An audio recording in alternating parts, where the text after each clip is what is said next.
Mesdames, Messieurs, merci de choisir ITV pour vous informer. C'est parti pour la principale édition du soir. Dans l'actualité, ce soir, évadé de prison, Baye Modoufal alias Boy Djiné a fait sa première sortie sur ITV. Le fugitif dit assumer la responsabilité de son évasion. Vous l'entendrez également dans ce journal. Dans ce journal, décès de 3 journalistes de l'Eral TV sur la route de Kédougou. Ces soldats de l'information morts au front étaient partis pour la couverture médiatique de la tournée économique du chef de l'État Macky Sall. Élection locale du 23 janvier 2022. Des jeunes qui veulent briguer les fauteuils des mairies.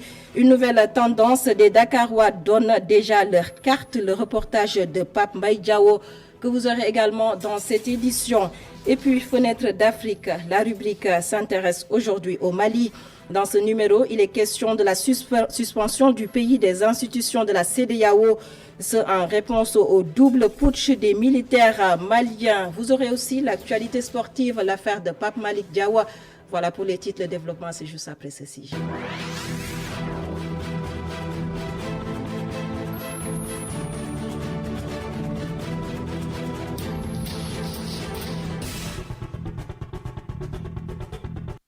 Évasion de Baye Modoufal, Boy Djiné disculpe l'administration pénitentiaire et assume la responsabilité de son évasion. Le fugitif indique combattre l'injustice dont il se dit victime pour justifier son acte. Baye Modoufal alias Boy Djiné, que je vous propose d'écouter au micro de Khalifa Diakhaté.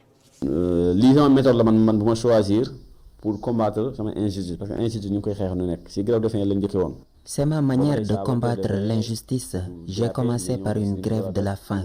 À chaque fois, le directeur de l'administration pénitentiaire venait s'enquérir de ma situation.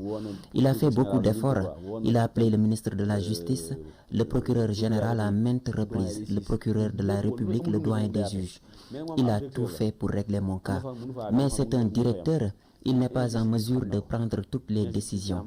Il est conscient de l'injustice que je subis. C'est quelqu'un de bien. J'ai subi cette évasion, c'est difficile, mais je n'avais pas le choix. Ça me fait mal vu les relations que j'ai avec les détenus, ainsi que le directeur. Là-bas, nous avons des liens fraternels. Directeur bi ci prison bi ci de cour beeg adjoint bi am na benn colère bu dox suñu diggante ba nga xam ne si ñoom déjà doo demee da nga doo ñëw fekk maa ngi da nga yaakaar ne ñii am na benn relation bu dox suñu parents yi wala dara.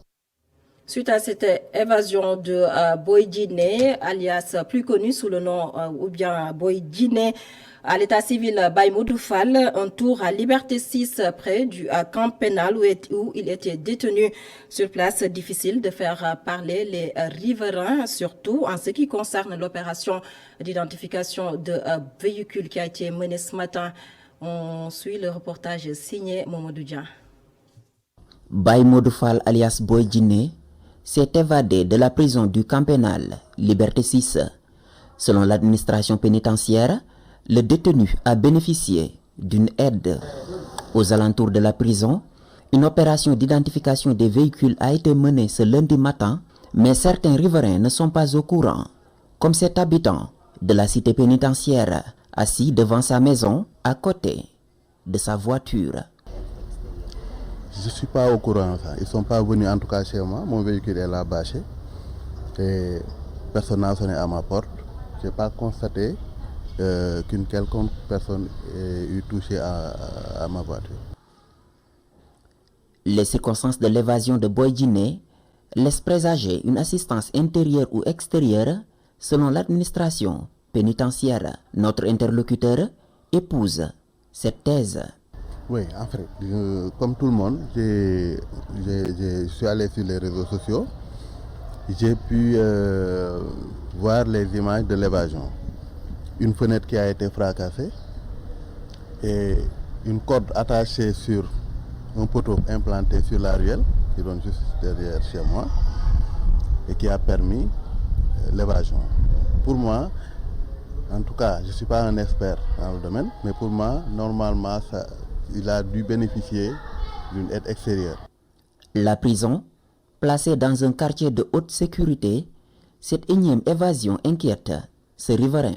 Il souhaite la délocalisation de la prison.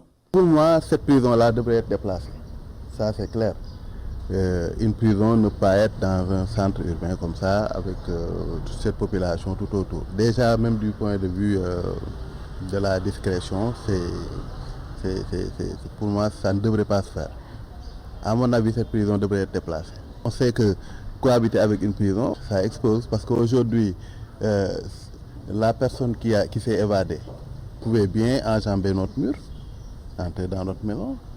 Donc, ça expose. Il y a quelques jours, Baye Modou Fall avait entamé une grève de la faim pour exiger sa libération.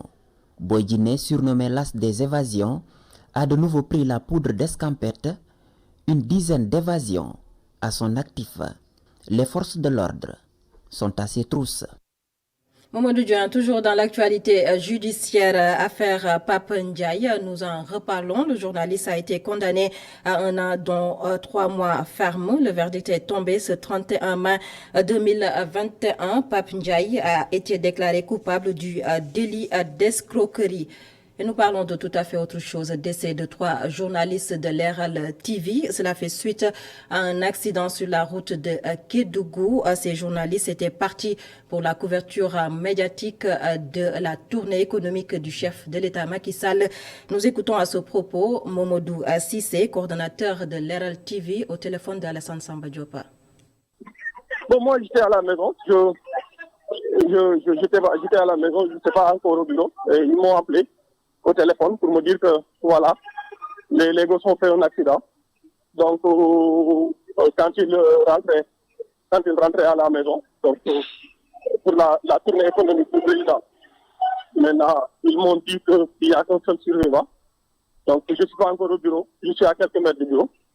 Mais ils m'ont dit qu'un seul est vivant. Combien de personnes dans votre équipe sont impliquées dans l'accident?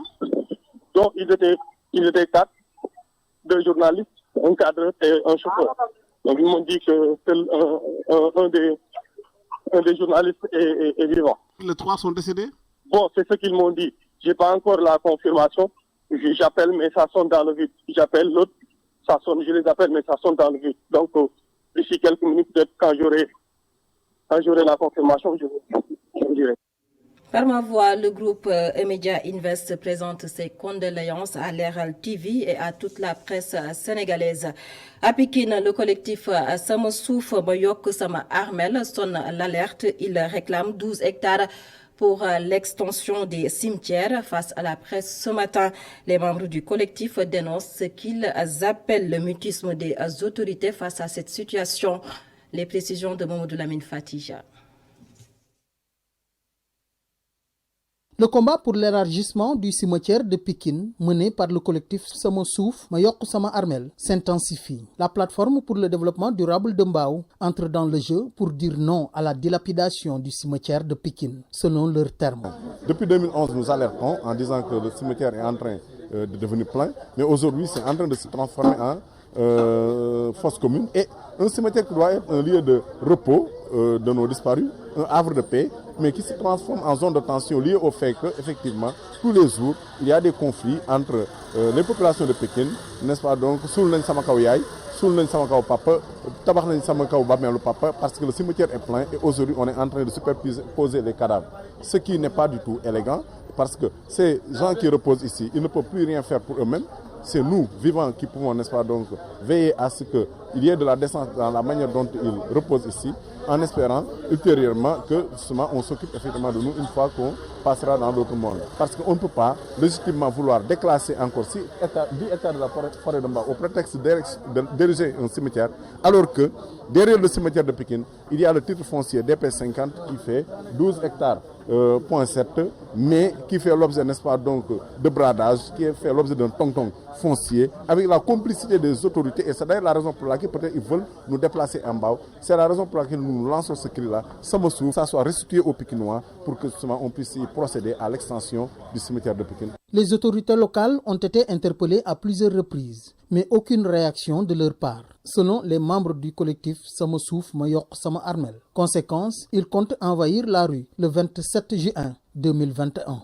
La grande marche du 27 juin qui prendra départ devant la brioche dorée de Boule de Pékin et on va encore une fois appeler les Pékinois de façon encore plus massive pour faire entendre notre voix. Et notre voix dit une seule et unique chose, Sama Souf, ma yok sama armée. Le cimetière de Pikine a été construit depuis 1952 et aujourd'hui il est confronté à un problème d'espace, une situation jugée anormale par le collectif Sama Souf ma yok sama armel. Au-delà de l'élargissement du cimetière de Pikine, le collectif promet de s'opposer au projet de découpage administratif de la ville de Pikine. Un autre collectif qui s'est fait entendre, Momodou Lamina Fati, c'est celui pour l'érection de Medina Baye en commune, la communalisation de la cité religieuse de Cheikh al-Islam El Hadj Ibrahima Niass. Voilà ce que réclament les membres du collectif. Ils étaient face à la presse. La correspondance de Adama Sarr. Le collectif pour l'érection de Medina Baye en commune monte au créneau. Selon les membres de ce collectif, le développement fulgurant de Medina Baye devrait pouvoir conférer à la cité religieuse de Baye Niass un nouveau régime juridique. Ce développement fulgurant, l'urbanisation galopante de la cité de Medina Baye, son statut de capitale mondiale de la faille de Tidjania, l'accroissement des biens et services, la tendance haussière de sa démographie devrait pouvoir conférer à Medina un nouveau régime juridique pour une administration territoriale à la hauteur de la vitesse de son rythme de développement. Au regard de tous ces enjeux et défis qui les interpellent, les populations de Medina Baye sont conscientes, et le calife en premier, qu'il est hautement légitime de revendiquer la communalisation du quartier. Cette situation, selon Tcherno Ahmad Ndiaye, est à l'origine des difficultés de Medina Baye. Au défaut ou insuffisance des structures d'accueil, à l'absence, insuffisance des structures sanitaires et d'ouvrages socio-économiques de base adaptés à son envergure. Au manque d'infrastructures routières, voire publiques modernes, pavage et un plan d'occupation de la ville. Au manque d'un réseau et d'un assainissement conforme à l'accroissement de l'agglomération, à l'absence d'un dispositif et d'une politique sécuritaire, force de police, brigade de gendarmerie, camp sapeurs-pompiers, pour une meilleure quiétude des populations et la sécurisation de leurs biens. Selon toujours Tcherno Ahmad Ndiaye, le potentiel démographique de Medina Baye dépasse largement celui de plusieurs communes existantes. Medina Baye a connu un boom démographique en raison de son statut religieux. Il compte aujourd'hui près de 30 000 habitants. Si l'on y ajoute potentiellement les quartiers qui lui sont connexes, Sam, Medina Extension, Tchofak, Medina Mbaba, Fass Cheikh Ahmad Tidiane, Senk Mbaye Lawa, la population sera estimée à plus de 55 000 habitants. Selon les membres du collectif pour l'érection de Medina Baye en commune, toutes les conditions requises par la loi pour l'érection d'une commune sont réunies. Justement, Adama Sarr, nous nous intéressons aux élections locales du 23 janvier 2022. Des jeunes qui déclarent leur candidature pour diriger des mairies. Une nouvelle tendance que cautionnent des Dakarois. Ils prônent ainsi une alternance générationnelle, surtout au niveau des institutions. Le sujet est signé par Mbaye Diao. Une nouvelle tendance, les jeunes s'intéressent de plus en plus à la politique et beaucoup d'entre eux n'écartent pas de se présenter au local. Au HLM Grand Yoff, cette nouveauté est bien accueillie. D'aucuns trouvent normal que les jeunes veuillent prendre le pouvoir. Moi, je trouve que c'est une bonne chose. Il est temps que la jeunesse se décide et prenne les choses à main. Ouais, parce qu'on a vu qu'ici au Sénégal, les vieux ne font pas ce que la jeunesse attend d'eux. Et d'habitude, c'est eux qu'on postule. Et maintenant, je pense que la révolution a sonné. Il faut que la jeunesse se décide et prenne les choses à main. Ce jeune homme partage le même avis. Lui aussi est un militant du renouvellement générationnel. Depuis 1960, ce sont les mêmes qui nous dirigent. Donc si maintenant les jeunes veulent s'investir en politique, moi je trouve que c'est tout à fait normal, car nous sommes fatigués de nos élites.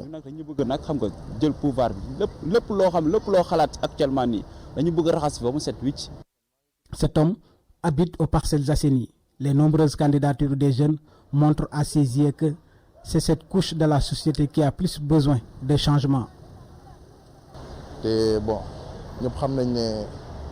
Je pense que les représentations locales doivent revenir de droit aux jeunes, car ils doivent avoir du travail, de l'assainissement, entre autres. Donc, s'il y a une mauvaise gestion des mairies, ce sont les jeunes qui en pâtissent, puisqu'ils sont les premiers impactés. Bon, c'est normal que la jeunesse politique.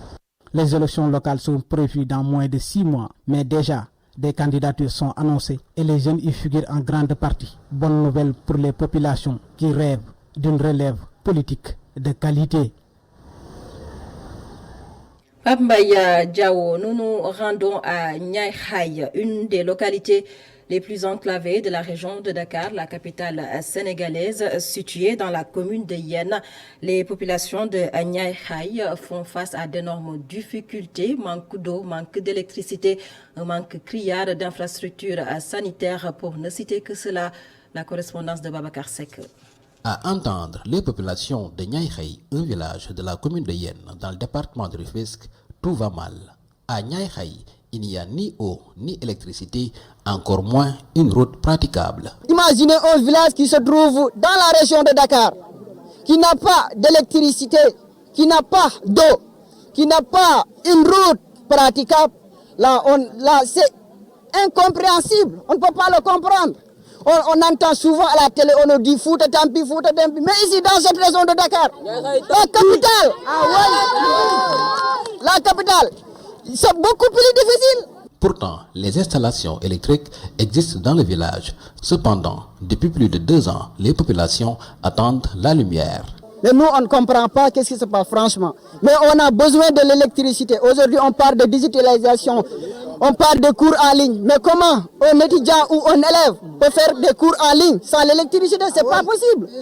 Parce qu'ici, pour avoir des réseaux, il faut monter sur la montagne. Niayhaye ne dispose que d'un forage qui a rendu l'âme depuis belle lurette. La seule alternative est le puits que se partage tout le village avec une eau qui ne rassure pas. Et le puits là, en puisant de l'eau, on est fatigué des fois. Pour même avoir des bacs pour puiser, c'est des problèmes. Des fois, c'est nous-mêmes qui cotisons pour pouvoir puiser. Des fois, il y a certaines... Vraiment, ça, ici, ça ne va pas quoi. L'eau n'est pas potable. Nous vivons vraiment... On peut même dire que nous sommes en danger, quoi. À Niayhaye, l'accouchement à domicile est devenu banal, faute de pistes praticables pour évacuer les malades. Ici, déjà, quand tu es enceinte, tu es déjà... Psychologiquement, ça ne va pas dans la tête. Parce que des fois, tu veux même s'approcher du ailleurs pour qu'on peut prendre soin de toi. Des fois, il y a même les femmes qui accouchent dans les chambres. Et aussi, ça aussi. En tant qu'au XXIe siècle, on ne peut pas comprendre cela. En plus des difficultés liées aux infrastructures de base, les populations de Niayhaye s'inquiètent des prédateurs fonciers qui commencent à investir le village. Babacar Sek, direction le sud du Sénégal pour parler de la commercialisation de l'anacarde à Ziguinchor. La filière est confrontée à des obstacles avec des tonnes de noix actuellement stockées au port de Ziguinchor, une situation qui indispose les acteurs de la filière. Ils étaient en sitting ce matin à Demba Djemé et leur porte-parole. Nous l'écoutons au micro de Hassan Ba. Aujourd'hui, le problème que nous avons est ce problème qui consiste d'évacuer les noix d'anacarde à partir de Ziguinchor pour Dakar, afin que nous libérons les magasins et que les exportateurs continuent à acheter les noix. Les producteurs souffrent à cause de ce phénomène. Nos parents producteurs, ils sont en brousse. Aujourd'hui, le prix a chuté. Vous savez pourquoi? C'est à cause de cette situation-là. Cette situation est en train de plomber l'économie de la région. C'est pourquoi nous attirons l'attention de la Chambre de commerce de Ziguinchor. C'est la voie de leur responsabilité. Nous sommes à 2 doigts de l'hivernage. Imaginez-vous aujourd'hui, aucune noix n'est exportée vers Dakar à cause de ce blocus-là. Bientôt l'hivernage va commencer. Si aujourd'hui, avec la situation du port que nous savons nous tous, le port aujourd'hui a des difficultés pour pouvoir vraiment faire la campagne comme il le faut. On est en train de négocier. Vu les conditions climatiques et pluviométrie de la région de Ziguinchor, nous sommes tenus et obligés de faire l'évacuation des noix d'anacarde avant la venue des pluies. Ce que nous décrions d'abord, ce n'est pas normal qu'une seule société prenne le monopole du transport. Nous voulons automatiquement que les autorités s'attellent autour de cette question, qu'ils libéralisent aujourd'hui le transport maritime. Il y a d'autres Sénégalais dignes du nom qui sont prêts à amener des navires. Ces gens-là, ils n'ont qu'à le faire pour sauver la filière anacarde. Et puis, convention de partenariat entre la société d'exploitation du train express régional et le comité national olympique et sportif sénégalais. Les deux entités visent à promouvoir l'entrepreneuriat et réduire le taux de chômage au Sénégal. Ils comptent ainsi recruter une dizaine de jeunes athlètes sénégalais, surtout de haut niveau. Abindjaï, le compte rendu.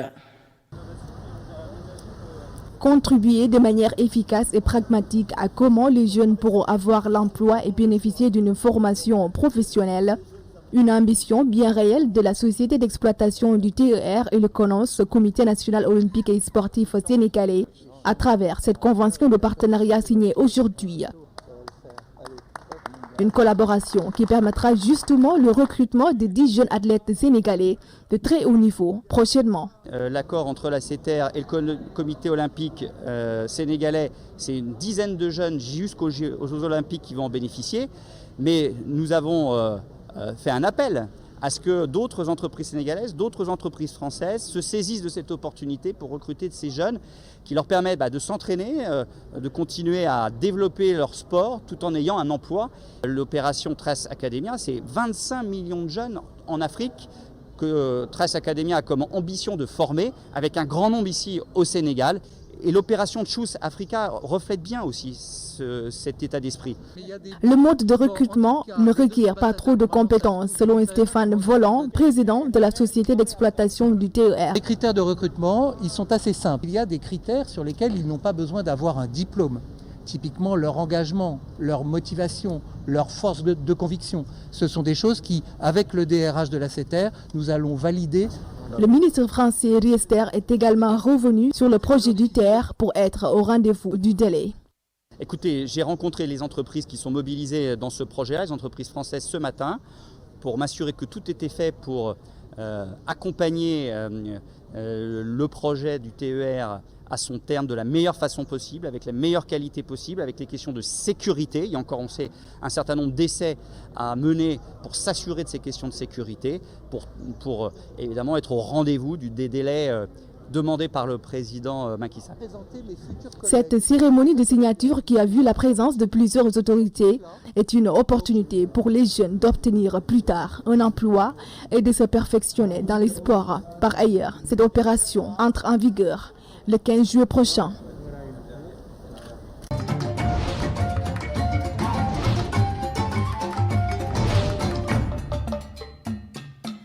Vous l'avez compris, Fenêtre d'Afrique, la rubrique qui s'intéresse à l'actualité dans la sous-région. Dans ce premier numéro, direction le Mali pour parler de la CEDEAO qui a suspendu le pays de ses instances suite au nouveau coup de force des militaires maliens. L'organisation sous-régionale s'est réunie hier. La correspondance au Mali de Mohamed Atayer. Bonsoir à tous les téléspectateurs de TV. Et hier, les chefs d'État de la CEDEAO étaient en train pour se pencher sur la situation politique au Mali. Vous le savez, depuis le 24 mai dernier, il y a eu une rupture dans la transition malienne, un coup de force qui a été dirigé par le colonel Assimi Goïta. Donc la CEDEAO a pris un certain nombre de conditions pour sanctionner le Mali, si je peux m'exprimer ainsi. Parmi ces mesures, on peut citer la suspension du Mali de toutes les institutions de la CEDEAO. La CEDEAO a aussi demandé la nomination d'un Premier ministre civil et puis la formation d'un gouvernement qui aura pour mission d'unir toutes les forces vives de la nation. Donc un gouvernement inclusif. Donc, parmi ces mesures phares aussi, on peut dire que la CEDEAO aujourd'hui ne sanctionne pas économiquement le Mali elle est toute prudente. Elle dit même qu'elle soutient le Mali pour une réussite de la transition. Elle exhorte les partenaires internationaux comme l'Union africaine, comme l'Union européenne, les Nations unies à soutenir le Mali pour la réussite de la transition. Toutefois, elle demande à ce que le président de la transition, le Premier ministre, ne soit pas candidat à la future élection présidentielle. La CEDEAO a aussi été claire par rapport au délai de la transition. Elle est exigeante sur les 18 mois pour la transition malienne et demande à ce que l'élection présidentielle malienne se tienne le 22 février 2022, comme annoncé dans l'ancien chronogramme des autorités de la transition.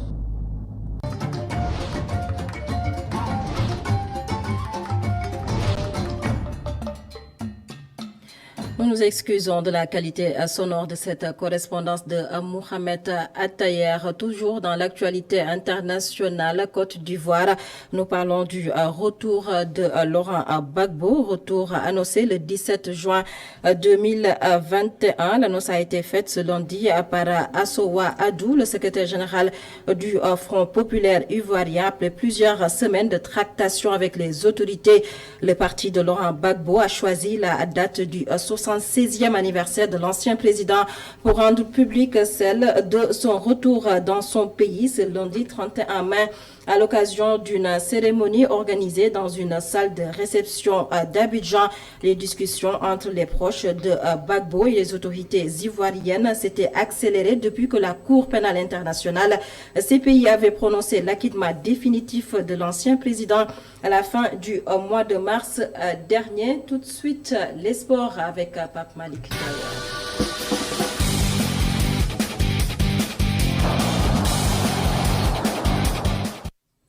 Vous l'avez compris, l'actualité sportive, Pape Malik, bonsoir. Bonsoir Aminata. Du football pour démarrer ces actualités sportives, championnat local. On a joué la 18e journée ce week-end et des changements ont été notés au niveau du classement. Effectivement, 18e journée donc qui a été ou bien qui s'est jouée ce week-end en Ligue 1. Notez qu'il y a eu 11 buts et en Ligue 2 seulement 4 buts ont été marqués. Beaucoup de changements notés donc dans le classement, à savoir Teungueth FC qui est désormais leader. Mais les détails avec Mohamed Kandji. La bataille pour le fauteuil de la Ligue 1 se poursuit. Teungueth FC est le leader actuel avec 36 points grâce à sa victoire 2-0 devant Jaraaf, la 4e déroute du quart de finaliste malheureux de la Coupe CAF. Les Verts de la Médina s'éloignent petit à petit de leur objectif qui est d'être champion du Sénégal. Ils sont 8e, 22 points et 3 matchs de moins. Pékin ne lâche rien non plus. Les Rouges et Verts s'accrochent à la 2e place ce week-end. Ils ont fait une démonstration de force devant Dakar Sacré-Cœur 3-0, c'est d'ailleurs la rencontre la plus prolifique de la journée, lors de laquelle 11 buts ont été inscrits, soit 13 de moins que lors de la précédente. Génération Foot accrochée par Casasport à Aline Sitoé Diatta reste tout de même dans la course. Les Grenats sont 3e avec 31 points, 5 points de moins du premier. Le club du sud du pays est fidèle au milieu du tableau. L'unique satisfaction du club Mafou Kanté, meilleur artificier de la D1, du haut de ses 10 caramels. Djambar s'accroche également à sa 4e place grâce à son succès 1-0 devant les Gablous de l'AS Douane. NGB retrouve le goût de la victoire 1-0, sa 3e de la saison devant les désormais premiers relégables. Le dernier succès des Galactiques en championnat remonte au mois de mars dernier contre Seneps 2-1. Ils sont 2e relégables. Mbour Petite Côte a également gagné ce week-end 1-0 devant Niambour de Louga. MPC est toujours premier non relégable avec 15 points, 3 de plus que NGB et US Gorée respectivement, avant-dernier et dernier au classement. Mohamed Kandji pour le tour et le tri donc de la Ligue 1 et sachez qu'en Ligue 2, Guédiawaye FC est toujours leader. La Ligue revient avec 1 point d'écart donc entre ces deux formations. L'USO par contre s'éloigne du top 3, ils sont désormais 6e au niveau du classement et pour la suite de fin donc de cette 18e journée, ça s'est joué cet après-midi entre Keur Madior et Diamono Fatick qui est donc en position de zone rouge et notez que c'est bien sûr l'équipe qui est en danger qui s'est donc imposée à Keur Madior 3-2. 17 journées, je pense que pour tirer un bilan, c'est un peu compliqué. C'est un championnat assez serré, avec des équipes qui se tiennent de très très peu. On est leader serré avec 2 points de plus sur le deuxième qu'on va rencontrer en match retard jeudi. Donc ça va être un match difficile, ça on le sait. Mais voilà, nous, je pense qu'on est conscient du potentiel que nous avons. Et par rapport aux ambitions aussi qui sont les nôtres, on est dans les temps. On est dans les temps pour gagner ce championnat. Je pense qu'on a une certaine constance depuis la saison dernière. Après, il ne faut pas se prendre la tête. Il faut continuer à travailler sereinement, ne pas se mettre une pression négative. Parce que le match de jeudi, ce n'est pas un match décisif pour le championnat. Parce que le gagner ne nous assure pas le titre. Le perdre aussi ne nous exclut pas de cette compétition. Il faut juste qu'on continue à travailler comme on le fait depuis le début et aborder le match dans les meilleures conditions possibles. Pour le moment, c'est vrai que défensivement, nous sommes assez solides. Et offensivement aussi, on arrive à marquer des buts. On est à la deuxième meilleure attaque derrière l'AS Pékin. Et je pense que c'est une constance. C'est une constance qui est là depuis l'année dernière. Et puis, voilà. Championnat local, vous venez de suivre Youssouf Dabo, entraîneur de Teungueth FC, qui nous parlait des objectifs de son club. Il était l'invité de e-sport. Et puis nous restons avec le technicien sénégalais, mais cette fois-ci pour parler de l'équipe nationale du Sénégal, Pape Malick. Effectivement, c'est pour parler de ces 2 rencontres qui attendent donc le Sénégal, à savoir contre la Zambie, mais aussi contre le Cap-Vert. Et beaucoup de Sénégalais estiment que donc ces choix, puisque ces choix ne sont pas appréciés tout simplement par le public sénégalais, puisqu'ils estiment que c'est des équipes de seconde classe. Mais Youssouf Dabo nous rappelle que la rencontre contre l'Eswatini était une toute autre histoire, et ça lui fait dire tout simplement que il n'y a plus de petite équipe. Et Youssouf Dabo a fini d'ajouter à nos confrères tout simplement que l'équipe nationale du Sénégal est en position de peaufinement pour préparer tout simplement les qualifications pour le mondial qui se prépare. Nous l'écoutons toujours. Vous savez, ces matchs amicaux internationaux, il y a beaucoup de paramètres qui font que tu peux jouer à Zambie ou l'Algérie. Il y a beaucoup de paramètres que forcément les gens ne maîtrisent pas. Les gens, ils parlent juste par rapport à leurs envies. Ça se comprend. Ils ont envie de voir l'Algérie, ils ont envie de voir le Cameroun, ou en tout cas les grosses nations du football africain. Ça peut se comprendre. Mais il y a aussi une réalité qui est là, que l'on ne maîtrise pas forcément, qui fait que tu ne peux pas tout le temps avoir ses adversaires. Après, il y a un objectif aussi, il y a un but par rapport aux besoins du sélectionneur qu'il faudra respecter. C'est quoi ces besoins? Après, je pense qu'il est en mesure de mieux répondre à cette question. Mais quoi qu'il en soit, le plus important sur ces matchs, c'est de réussir à rassembler les joueurs qui se retrouvent comme ils le font d'habitude, parce qu'il reste parfois un certain temps avant de se retrouver en sélection. Et ça, c'est des occasions qu'il ne faut pas louper, pour ne serait-ce que les regrouper, pour qu'ils se retrouvent, pour continuer à faire développer la cohésion du groupe et bien sûr l'aspect collectif et tactique. Et après le match, il sera ce qu'il sera, mais le plus important, ce n'est pas souvent les adversaires. Youssouf Dabo, donc sur les choix de l'équipe nationale du Sénégal qui fera face à la Zambie et au Cap-Vert. Justement, l'équipe nationale s'est entraînée cet après-midi au stade La Dior de Thiès. Le groupe était au complet, sauf Edouard Mendy et Aliou Cissé, et donc ses coéquipiers, ou bien Aliou Cissé et ses poulains ont effectué leur 2e séance d'entraînement. On rappelle que les rencontres vont se tenir les 5 et 8 juin face à la Zambie et au Cap-Vert.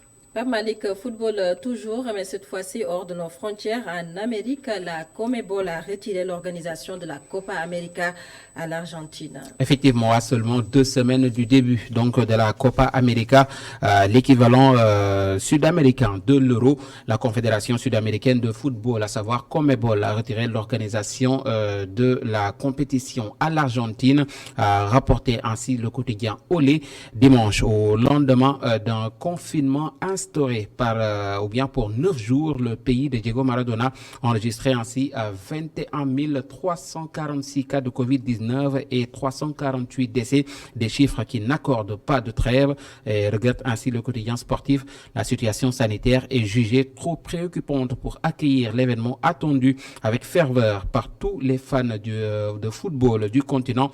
La Conmebol a ainsi annoncé sur Twitter qu'elle étudiait désormais d'autres pistes pour maintenir la compétition prévue pour commencer le dimanche 13 juin. Le Chili serait le principal candidat, explique Olé, le quotidien sportif, mais le Brésil, tenant du titre, et le Paraguay seraient aussi intéressés. Aminata. Pape Malik, nous quittons la pelouse pour le parquet basketball, tournoi de basketball pour finir cette page des sports. Martin Ndiaye, président de SIBAC, estime que ce tournoi va mettre en valeur l'expertise africaine. Effectivement, la première édition est donc terminée. C'est bien Zamalek qui est champion. Donc, après quelques semaines de compétition, ce tournoi a mis en valeur donc l'expertise africaine. Et c'est également un grand challenge, tout simplement, pour les responsables de clubs en Afrique, selon Maktar Ndiaye, président de SIBAC, et pour le manager général de SID Academy au Sénégal. Cette compétition offre de nouvelles opportunités aux basketteurs africains. Nous l'écoutons. Ça va insuffler une nouvelle dynamique, ça va insuffler carrément de nouveaux rapports. Ça va redéfinir le marché du basketball. Pour preuve, aujourd'hui, les joueurs sénégalais pourront aller jouer un peu partout en Afrique dans des clubs professionnels. Donc, à ce niveau-là, déjà, ça relance les perspectives pour les joueurs et les débouchés. Et d'un point de vue africain aussi, il faut voir que c'est une ligue qui a été, en tout cas, conçue, exécutée à l'excellence en termes d'organisation, tout simplement. Je dis que ça va inspirer beaucoup de gens. Ça va inspirer tous les clubs, en tout cas, de tous ces pays qui ont participé ou qui veulent participer. Tous ces championnats vont essayer maintenant de s'élever à un autre niveau. Et ça va booster le professionnalisme. Maintenant, on ne trichera plus. L'AS Douanes, voilà, la première équipe professionnelle du Sénégal, y est allée. On a vu le résultat qu'ils ont pu obtenir grâce à des années de travail. Et je pense qu'ils se bonifieront, et de même que toutes les autres équipes sénégalaises qui aspireront à ce niveau-là. Donc, j'ai juste peur que les fédérations ne savent pas suivre, en fait, parce que ces résultats reflètent tout simplement des niveaux des différents championnats. Et toutes les fédérations, en tout cas nationales, devront travailler à relever leur niveau de championnat, leur niveau de formation aussi, parce que ça commence à la base, pour pouvoir produire des joueurs qui peuvent compétir à ce niveau et des clubs qui iront jusqu'au bout de ces compétitions. Martin Ndiaye, président de SIBAC, donc sur l'expertise africaine après cette première édition de la Basket Africa League. Aminata Ndiaye. Aminata, donc, c'en est tout pour cette page des sports. Merci beaucoup, Pape Malik Diaw, pour toutes ces actualités sportives. À tout de suite, la fin de cette édition.